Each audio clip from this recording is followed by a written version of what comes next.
By now, you've probably heard my magic wand story. It's a brand that's been part of my personal journey for more than 20 years. But no matter how many times I sing Magic Wand's praises, I'll never be able to fully capture the story of this incredible brand. Well, now journalist and author Kate Sloan just completed a limited audio series documenting the history and impact that Magic Wand has created over the last 56 years. It's called Making Magic. And the series chronicles Magic Wand's incredible brand story through interviews with nearly 40 experts, performers, business owners, educators, and fans. So I got a sneak preview of this series, and what I loved is that Kate weaves together snippets from all their interviews into this amazing story arc. She covers Magic Wand's journey from appliance store massager to its legendary influence on culture and sexual independence, and it's all just fascinating. The first episodes of Making Magic are available now at makingmagicseries.com or on all popular podcast platforms. Just search for Making Magic or visit makingmagicseries.com today. Thanks for listening to Sex with Emily. On today's show, I'm joined by producer Jamie, and we're talking about all things sex and relationships, including why sex is important in a relationship beyond just bringing you pleasure, ways to go about inviting a friend to join a threesome, and why no orgasm is inferior to another. I'm just happy y'all get there. All this and more. Thanks for listening. Look into his eyes. They're the eyes of a man obsessed by sex. Eyes that mock our sacred institutions. Bedroom eyes, they call them in a bygone day. Hey, Emily, you got a boyfriend? Because my man E here, he just got his heart broken. He thinks you're kind of cute. A girl's gotta have her standards. Oh my. Do women know about shrinkage? Isn't it common knowledge? What do you mean, like laundry? It shrinks? Can we not talk about sex so much? Are you kidding me? Oh my God, it feels so good. Being bad feels pretty good. But you know, Emily's not the kind of girl you just play with.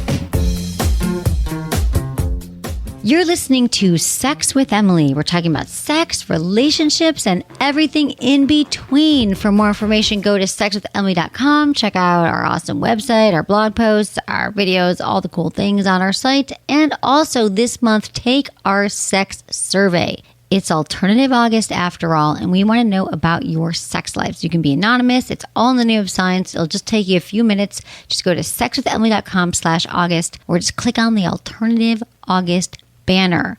I promise when we read this and when you do this, you're going to feel better about your sex life because it's going to inspire you. I believe that's what we've heard so far. It's also going to help us make sure we make a show that will continue to help you have better sex and relationships. And it's just going to be interesting for science sake. For science sake, that's true. And then everyone follow us on all social media. Why should they follow us? I know I say that. You're like, I already follow people. We have a good time on social media. We're getting a lot of good messages. It's at Sex with Emily. It's across fun the board stuff. I think it's a very, as far as like Instagram, it tells about the shows. It gives you interesting sex facts. It gives you funny things. On Twitter, there's like interesting sex articles and things that are happening in the world of sex and pleasure and relationships. And, it's just, if you're just scrolling through, it's nice. Like, hey, I'm going to click on that. I'm going to learn a little something. Yeah, I'm going to learn something today. And also, if you want to know where we always put up show notes or the guests that are on the show.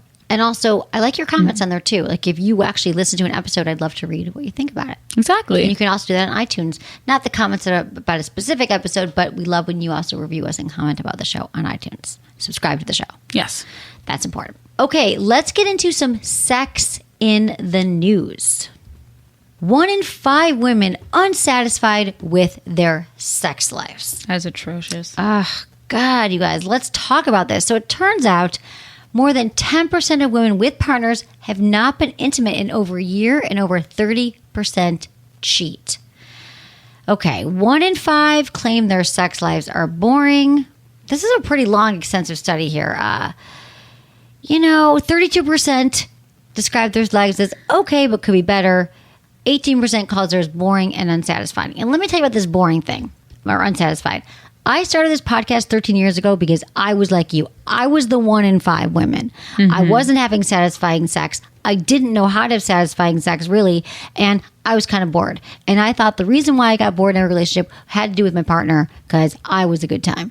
come to find out that I need to learn a lot more about communication and my body and what felt good. And then I've, made it my entire life. So I'm telling you, I don't get bored anymore in relationships. It's possible that actually it's not so bad to get bored, but you want to do something about it because it's okay to be bored.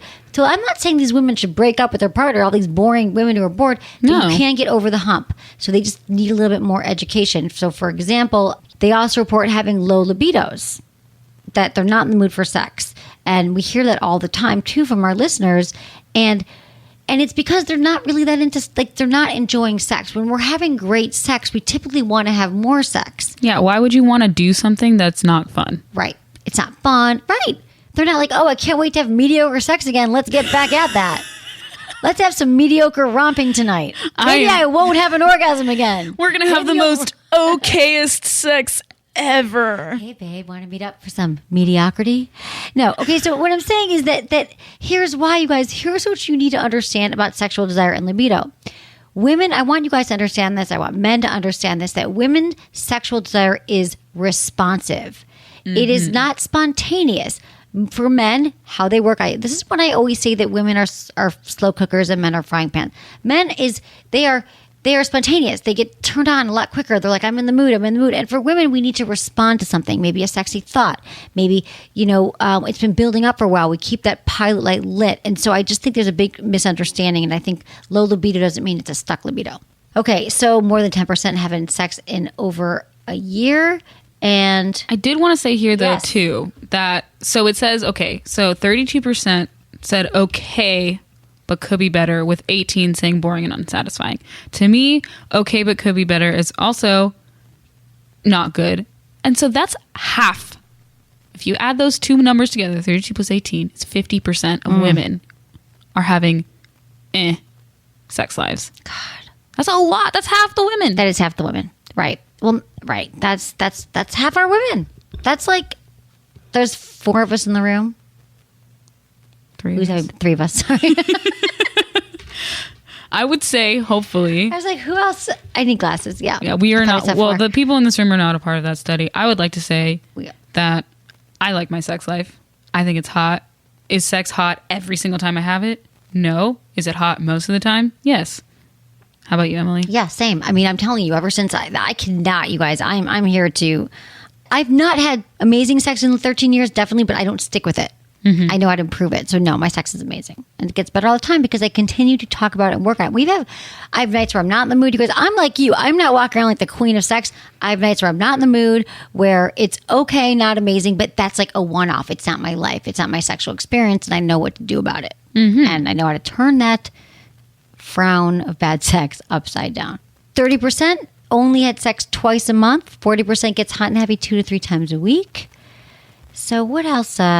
So, I mean, I think it's kind of like, because we do get a lot of emails in about, on both sides, men and women not having the amount of sex that they would like to have. And some of them have talked to their partners, and so they can be excluded from this part. But other people are like, we don't have sex enough. But it's like, if you've never talked to your partner about it, how are they knowing that it's not enough for you?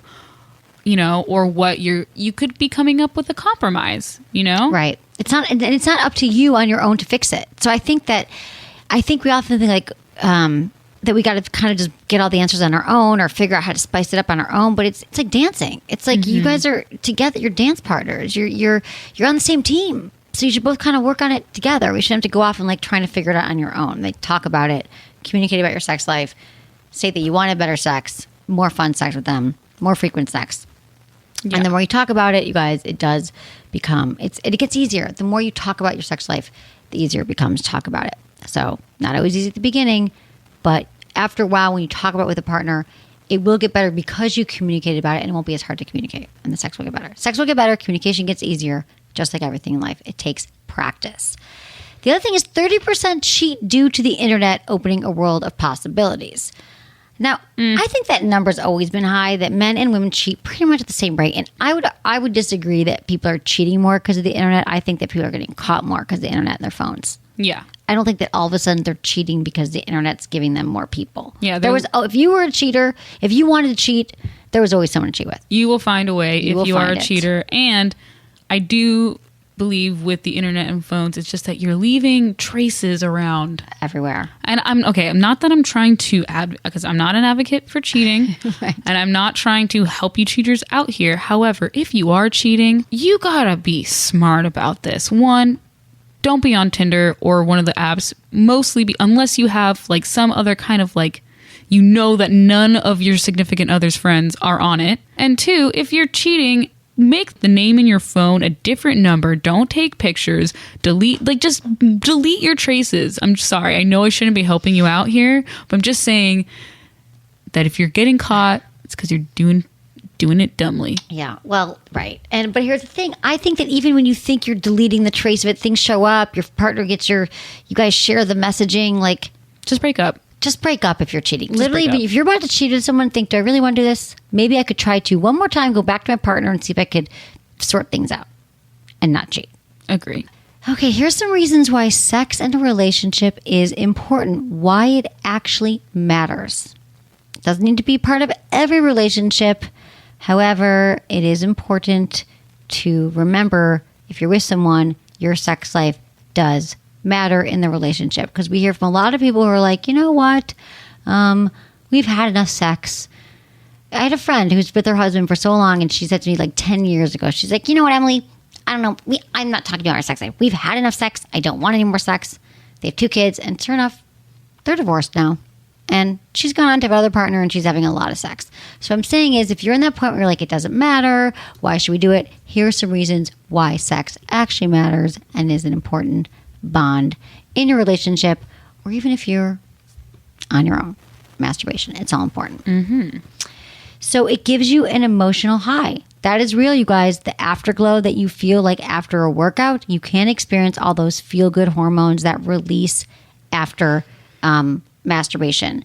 It increases your ambition, your sense of happiness, testosterone. It helps you with work, endorphins, reduces your stress level. This is all true. In fact, I talked about this a few months ago. I realized I had an orgasm for like a week and a half. I was traveling and stressed and unpacking. And then I said this. I was like, sorry I'm late, but I literally was home masturbating and I feel so much better. Like it literally is release. And I notice it because I'm so in tune with my levels. I'm like, I haven't had an orgasm. So if you guys, it gives you a high.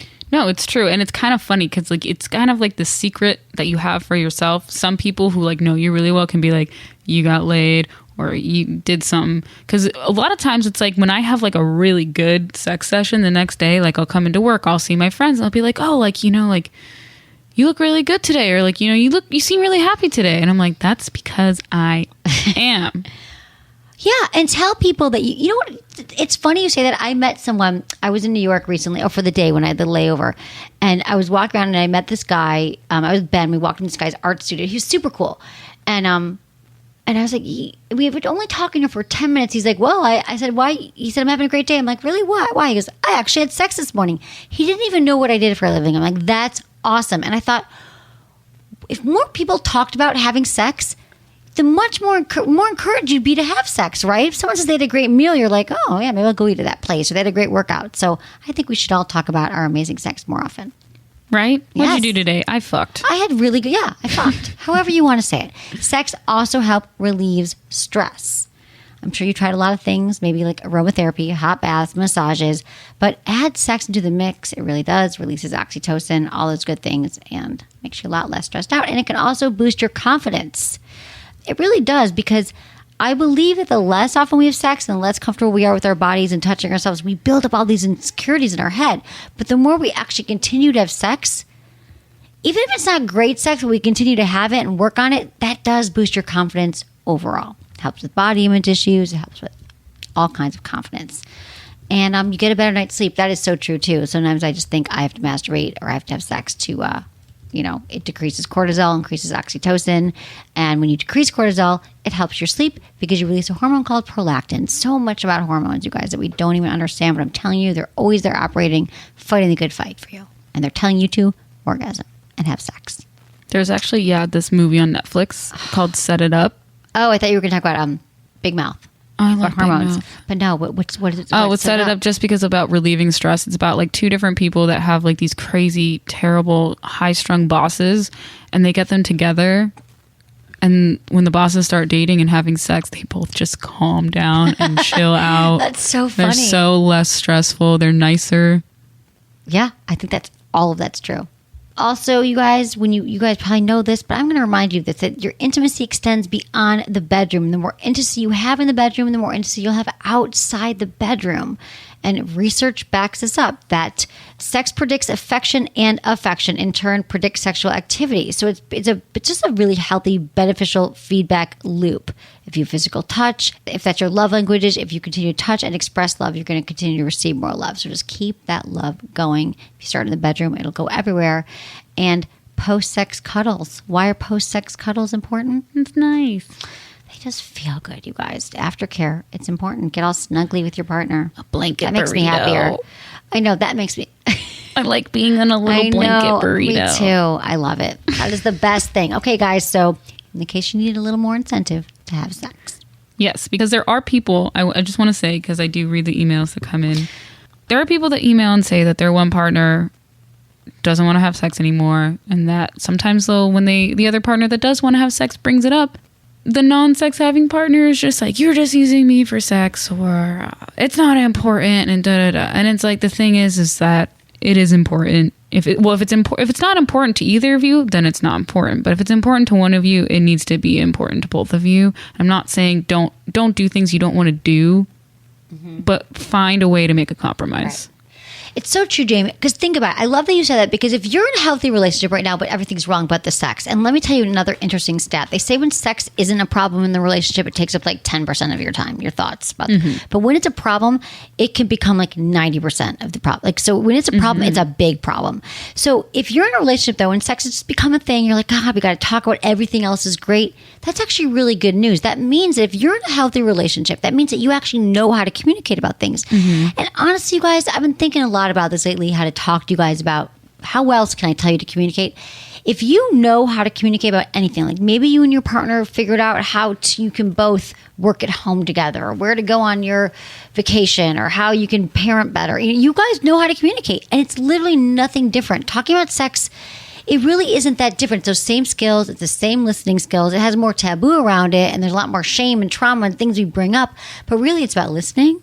It's about compromising. It's about paying attention. It's about trying things and seeing what works and what doesn't. Just do it. Do it. Okay, so that's the little sex in the news. And now we can answer emails, give a shout out to our sponsors. Thanks everyone for supporting our sponsors. We so appreciate it. We love our sponsors. We've got a lot of fun new sponsors this month that we so enjoy. And I hope you do too. And we'll be right back answering your emails.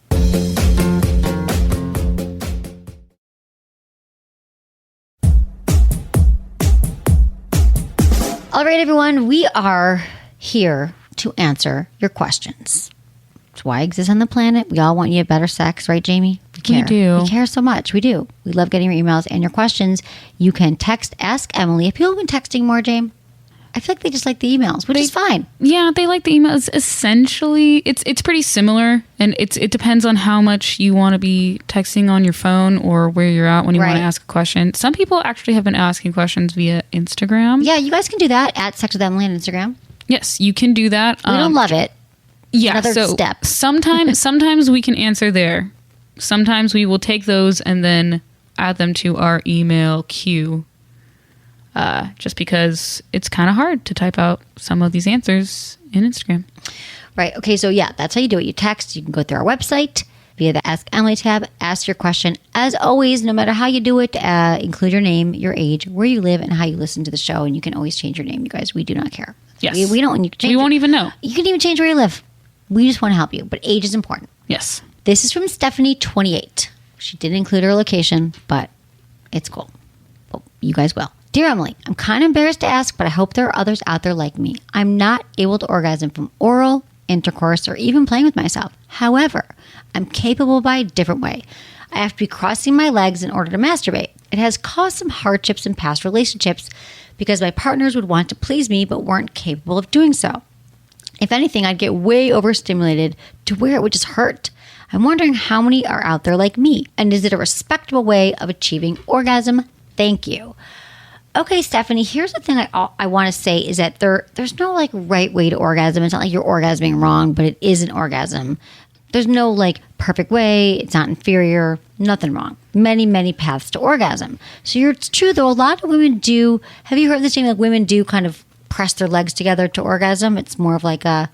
I have like a Kegel press, or they're like rubbing their legs together. Or they're rubbing against their pillow and their kid. Is it like a pressure thing? It is a pressure thing because women could do it against their pillows and stuff. But it's also I think it's a muscle. Like crossing your legs is also a way to squeeze and rubbing and squeezing. Oh, okay, I got squeezing like your Because for me, a big part of my orgasm, or when I first had him a lot, like, and I used to have him on that thigh abductor machine in the gym, which is kind of similar, but your legs are going out. There's certain muscles, like your Kegel muscles, which are responsible for orgasms. You pump those. So that's what it could be. It's probably a little rubbing and a little closing. So there's two things going on here, though, because you're saying that you have a sensitive clitoris. So it sounds like you're very adaptive. You've actually figured out a way to please yourself without even touching yourself. It's because you have a sensitive clitoris. For many women who are really sensitive, like they literally cannot have their clitorises touched. And that's typically, I hear about this through oral. They're like, I just can't take oral. It's too sensitive. Means that they could be multi-orgasmic. I used to fight Dr. Drew on this when we were on Loveline. I was like, that's the weirdest stat I've ever heard. I thought he was like, but it actually is true. I found in recent years, not recent years, but over the years, I've heard from a lot of women, and it's just kind of a thing. Not for every woman, but they can have a lot of orgasms, but they can't be touched. So I feel like trying new positions, I can kind of incorporate the leg crossing. Maybe you could, if you're with a partner, you could sit on the bed and wrap your legs around them. And like, what if you like squeezed your legs tight? It's kind of the same motion. Or it's just you can't have anything. I'm just wondering if it hurts to have something inserted in you. To me, it seems like she can have intercourse. It's just not doing much for her. But I do agree. I think trying positions where you can cross your legs is a really good idea. One of my favorite positions is, it's a play on missionary, I guess, because I'm on my back. But you put a pillow under your butt and you cross your legs, and he like kind of like can hold your legs, and if you're with a man, he's leaning forward. He like inserts into you, but your legs are crossed in together. Yes, that's a good one. Yeah, so I think that could be something that she can try. So he's like leaning onto you, Jamie, and your legs are like on your coming towards your chest. Yes, but they're yes, crossed. I get it. That's a great one. Kind of like at a yoga pose too. It's a great stretcher. Yes, it is a good stretcher. You're getting your quad stretched and an orgasm. So I would just try to adapt. And this is a great tip for a lot of women who are like, I can only orgasm in a certain position. Bring that into your next relationship, your next partner that you're with.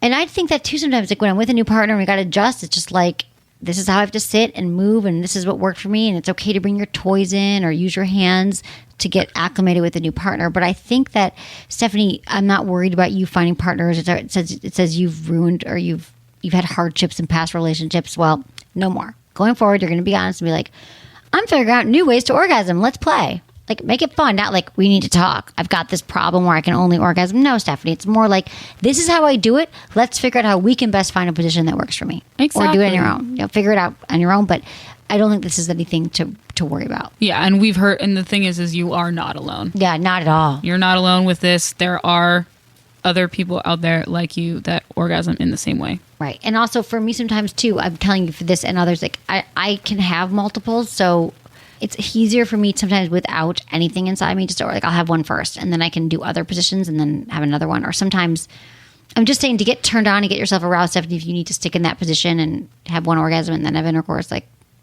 you'll figure it out. Exactly. That's it. Jane, you want to read the next one here? Yes. From Chris? So this is from Chris. No age or location added, but that's fine. Breaking the rules. Breaking the rules and breaking hearts. Maybe not, hopefully. Okay. Hi, Emily. I just want to say I love your podcasts. I have a question. I'm currently seeing this girl that I'm absolutely crazy about and plan to soon be dating and together. Except there's one minor issue that is seriously holding me back from this progressing into a relationship. Oh, okay. She's have a very strong odor down below. Even after she showers and comes over and we proceed to hook up, it still smells and it's pretty strong. It's a very, very big turnoff. I really don't want it to hold me back from dating her, but I can't take it much longer. It's very unattractive coming from a very attractive girl. Please let me know what your thoughts are. Hope to hear back. Okay. So this is a great question. I don't know if we've gotten this one lately, but we definitely get it a lot over the years. So there's a few things that could be going on. Like, first, just know that, I'm not sure how many women you've been with, Chris, but it's sometimes it can have interesting odors. It can smell muskier. It can, it's not always flowers and rose petals. However, when you do bring it up, you do want to be delicate. And there could be, if it's really a strong odor and she's not hasn't said anything, or she might not be aware of it, she could have a very common vaginal infection like bacterial vaginosis. And that basically just means that the delicate pH balance of the vagina could be off. And it could be because she's sensitive to new detergent or being with a new partner. It's just common. And so she would just have to take an antibiotic. So what you could say to her is, because if she's showering and she's doing all these things, I would just like to say that you could say, I so love being with you, attract you. And I want to mention there's an odor, you have an interesting odor, and maybe you should get it checked out. Yeah, he's got to be very delicate. Very delicate. I understand, you guys, this isn't easy, but I have some other tips here, okay? But when it's a strong, strong odor. Yeah, like really strong. It really is. When it's that strong, not just like that's how it smells. He's saying strong odor. I do believe that some women have this, and you think, how could she not know? It's like you can't smell your own house sometimes. You can't smell your own body odor. Mm-hmm. It's with her. And I'm telling you guys, the thing about BV is that you could have it for months and months and months and not know. Like, it's really some women common. just are disconnected from their vaginas. Mm-hmm. They don't masturbate. You're in the shower. You're not sniffing down there. You just don't know. Mm-hmm. It won't go away. And then you take an antibiotic for a few days. It's gone. And other things they could do are Deodoc. I love Deodoc. I'm obsessed. Tell 'em. No, okay, so Deodoc, they have a couple things. They have a daily wash, and they also have wipes. It's pH balanced, because that's the thing, is a lot of women don't know you can't use your regular soaps on your vagina. You can't in your vulva area. You're not supposed to. It's a delicate ecosystem down really there. is. And there's a pH balance, so that's why I love this product. First of all, it smells really great. I use it every day. The intimate wash, it's for in the shower, and it matches your natural pH balance, so it doesn't mess it up or anything. So she can use that if she's using, other soaps. That's true. She might have an infection from using other soaps that weren't great for her. It Like, could that's be what other it could soaps. happen. Right. It literally could just be from using hopefully no one's using Dial on their vagina, but maybe shouldn't she be using is. Dial. Right.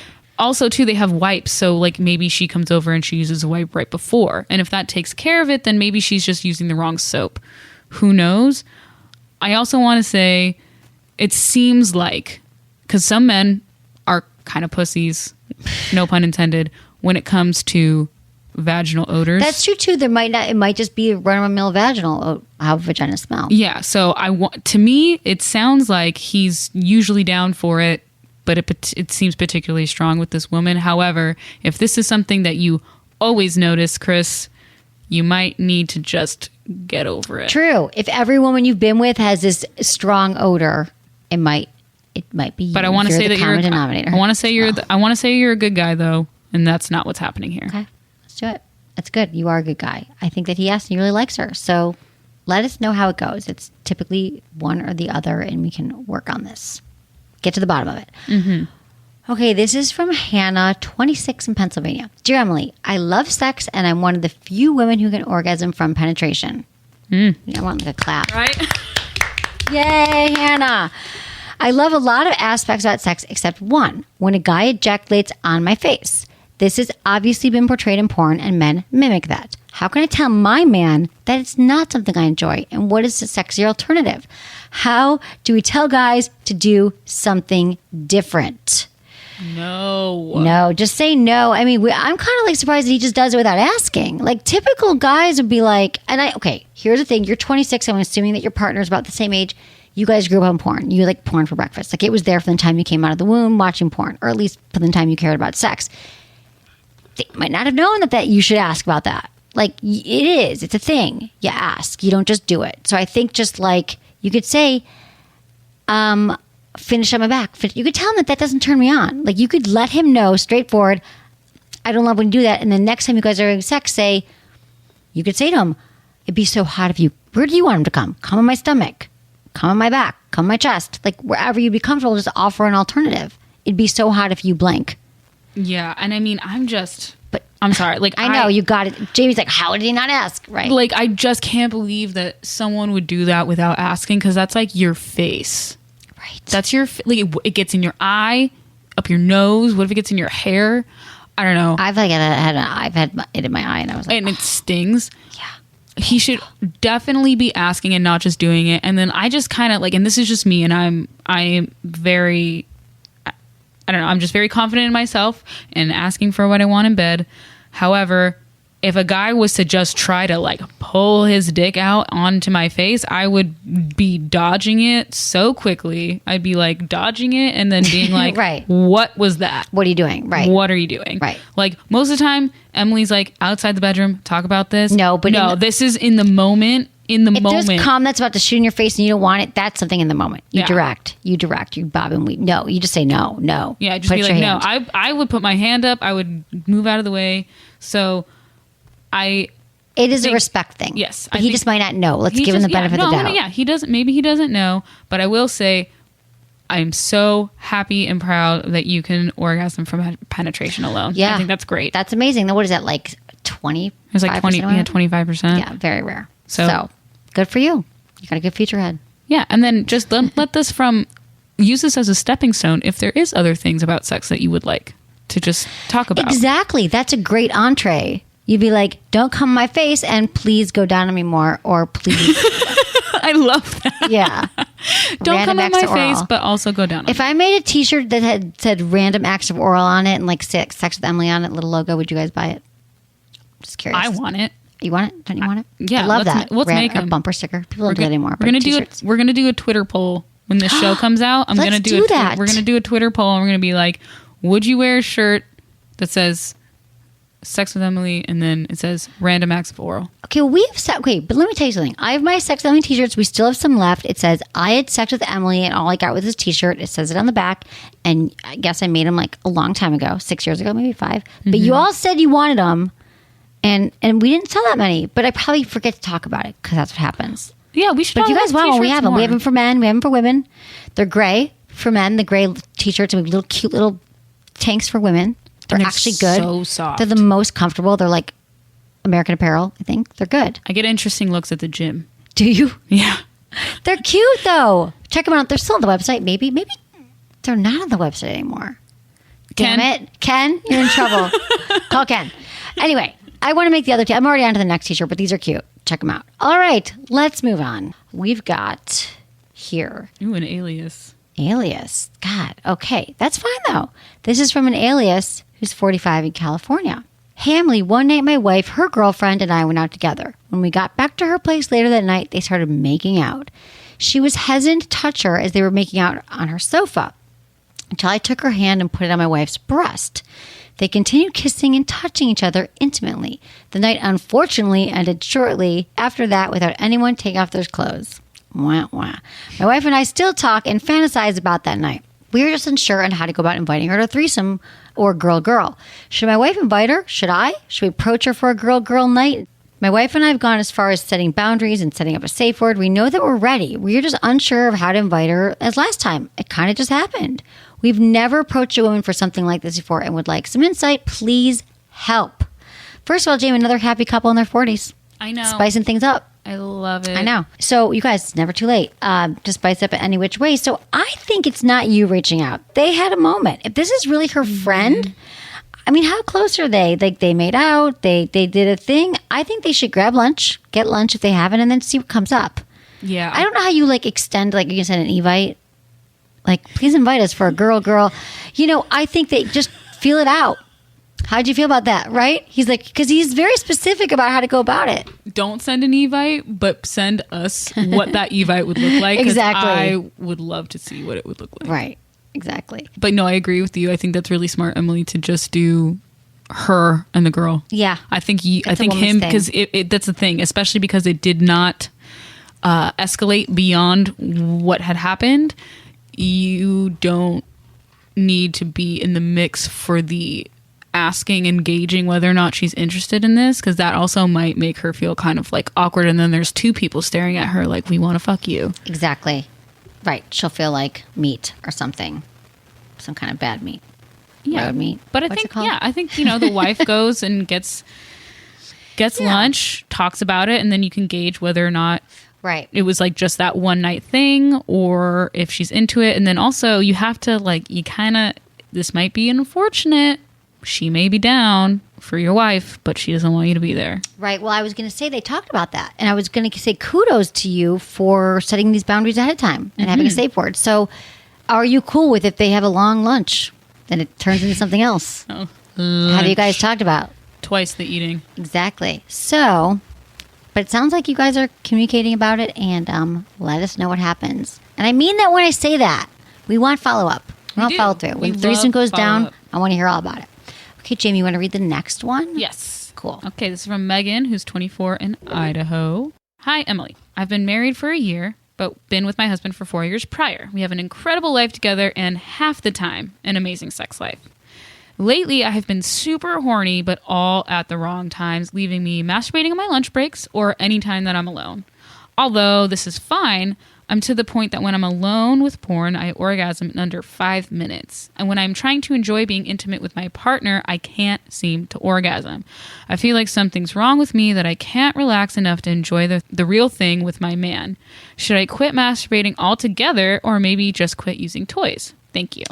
Okay, great question. None of the above. There is nothing wrong with you. Just need a little bit of good old-fashioned communication. And it sounds like you're really in your head with your husband and you're probably maybe O-blocking yourself, orgasm blocking. That is a real struggle. So, and I would say you're at the wrong times. What, are you just like getting horny when you're hungry at lunch? Is that what it sounds like you're at work? Or Horngry? Horngry is a thing. Instead of hangry, horngry. Yeah, and you orgasm in under 5 minutes. Yeah, I think that you've gotten into your head about this. I think that you got to, it's about getting out of your head and into your body and thinking about what's happening in the moment. Yes, definitely bring toys, bring porn, and I'm sure it's going to turn your partner on as well. If that's what works for you, it's going to work for both of you. It's your husband. So this is the time to start talking about it. Yeah, no, definitely. Like, those things don't have to be separate. You just... and Emily said this before, recreate your masturbation sessions with your husband, like incorporate that. Mm-hmm. And also toys aren't going to ruin you and neither is porn, but switch it up. Don't use them every time that you're masturbating. Yeah. Just try. Yeah. If you're worried about it. Right. Exactly. Just kind of switch it up, just like everything, just because that's going to get boring too, right? That's going to get to be the same old, same old. So I think it's a communication thing. Once you take the pressure off yourself, you're going to realize that the orgasms will come. Yes. The orgasms will come, there. And so are you. Okay. Something like that. Yeah, exactly. And then do you want to do this last one? Sure. This is from Dave, 40 in Maine. Hey, Emily. My sex life with my wife is okay, but I wish we had more. It's mostly due to our conflicting work schedules and our 2 kids. Anyway, we're going on a vacation. We'll be staying in a hotel room with our 2 kids, 6 and 3 years old. How do we go about vacation sex? My wife is leery about it with kids in the room. I just think we can try and keep each other quiet while the kids are asleep. She doesn't want to do it in the shower or bathroom with the door locked. Okay, so I think this is a great question, and I'm going to say that I used to feel differently about this, but I don't think that you should have sex with the kids in the room, that close of a room. I'm going to say no. And that's because I recently heard, and I've heard this before, but it's from a friend who said that her parents never thought that she could hear them. And from as little as the age of 5 in the house, she could hear them having sex. And it was really disruptive to her. And she can still, and then granted, this went on for her entire life. She always heard her parents having sex. But I think kids it just takes once or twice for them hearing you and not understanding it. That if you do it in the room, is there a way? I know that you're going with your kids and I want you to vacation sex. I feel better about you guys doing it in the shower, but then you got a 3-year-old. Just like the 6-year-old watch the 3-year-old. I don't want you to, I know parents are weird about leaving the kids. So I just think that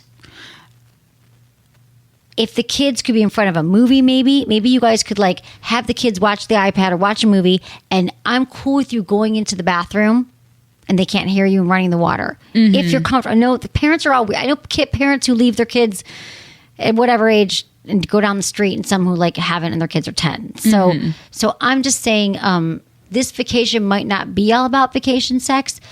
So I would say if there's any way to even get a babysitter when you're gone for a few hours, I just want you guys to have your sex. Yeah, I mean, eventually you're going to need to take a trip without your kids there. Like, I know it's difficult, even if it's just for a few hours, like to go and rent a motel room. Yes. Maybe it's not even a vacation, but you get a babysitter, you leave the kids with like a grandparent or someone. So you can go and have this crazy, amazing vacation You need sex. It doesn't make you a bad parent. No. And I Makes you do a better think, parent. and this, I want to ask you a question on this, Emily. Mm-hmm. And do you think that as long as they're not like sitting where the parent, like the kids can all of a sudden jump on their lap, like maybe they're going on a walk or they're in a movie or not in a movie because you're not supposed to use your phone, but you're somewhere where you can maybe discreetly use like the We Vibe Jive and the Pivot with the We Connect app. I like so it. you can kind of be like getting that really stimulation. Little mutual master. Right, exactly. So You you know. guys, We Vibe makes these toys that you could control with an app for some kind of like Discreet fun. really discreet fun. So I guess they could use it at dinner. They could use it when they're both in the room, but the kids don't just come jump on the bed. As long as the kids really don't know. I've just come to find out and come to learn, and even being a child myself, we know more than you think. Kids can intuit things. 6 is still young, 3 is young. Yeah. But that's some good discreet fun, and maybe you guys could hire a local babysitter and have a night. Or maybe there's like an event where like a bunch of kids are there. music. Yeah, they're dancing. The kids are in the front because there's some band for kids, and you guys could be in the back playing with the toys and using the We Connect app. I like that. Yeah, you gotta Go back be to the room. You gotta be a little sneaky. You got to be creative, but I understand about the hotel room thing. So, and you guys can only trust if you can leave your kids in the room with the door locked when you're in the bathroom. But figure it out. And if you have kids right now that are like over the age of 2 and you've never left home yet and you've never been without them even for a night, make that trip. You can figure it out. Your kids are going to be fine. They're actually going to appreciate to see mommy and daddy go off doing things on their own. And you guys will be happier and more solidified as a couple because of that time that you spent. Make it happen. I just hear from couples all the time, like, we can't leave them alone. We can't do it. Yes, Yeah, you can. it's like that separation anxiety. Right. Your kids are fine. Oh, Do your no. parents leave you? I mean, they would. I grew up with babysitters, not like all the time, but like I had like, a couple good babysitters, and I liked my babysitters. They were really cool. They were fun. They played games with me. Babysitters are cool. Kids do like other adults, or like, maybe not adults, because when I was a babysitter, I was only like 13, 14, but I appeared to be an adult in comparison to the You younger still appear to be ones. adult. Oh, cool. I'm glad. I'm sure when you were 13, you did too. Newsflash, Jamie is an adult. Jamie is an adult. Yeah. No, yeah. It's true. It's good to give your kids a little bit of independence. My parents left me all the time. Look at me. No, not all the time. Not. I know. That's a bad example. But okay. Thank you, Jamie, so much. This is so fun. Thank you. I love you, sister. And I love all of our listeners, you guys. Thank you so much for keeping up the show, supporting our show in this 13th year. We'll be heading into the 14th year soon. I love doing the podcast. Really, it's my favorite thing in the world. So thank you, everyone, for supporting it and for being there and for sharing your stories. And thanks to my amazing team, Ken, Sarah, producer Jamie, and Michael. Was it good for you? Email me, feedback@sexwithemily.com.